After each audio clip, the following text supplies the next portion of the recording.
આજરોજ હટકે જયંતિની પૂર્વ સંધ્યાએ હટકે જયંતિના નિર્ણય લેનારા જનોઈમાં 6 બટુકોનું ત્યાં સાટું એટલે એનું સન્માન કાર્યક્રમ સંસ્કૃત પાઠશાળા ખાતે રાખવામાં આવ્યો હતો.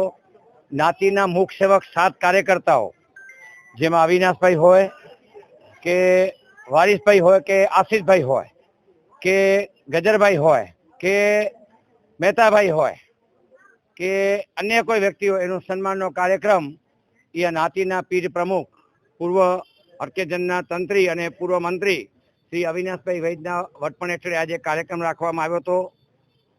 આજના કાર્યક્રમમાં તમામનું અહીંયા અભિવાદન કરવામાં આવ્યું અને હટકે જયંતિના દિવસે હટકેશ તખપત મંદિર ખાતે પણ દીપમાળા, અભિષેક, થાળ વગેરેનો કાર્યક્રમ યોજાશે. એટલું જ નહીં, ભુજ શહેરમાં રવાડી દરમિયાન ગુજરાતી સાડી સ્પર્ધા અ, બ ને ક, વડીલો, યુવાનો અને વડીલો વચ્ચેના બહેનો જે છે એનું અને પિતાંબરી સ્પર્ધાનું પણ એક આયોજન કરવામાં આવ્યું છે.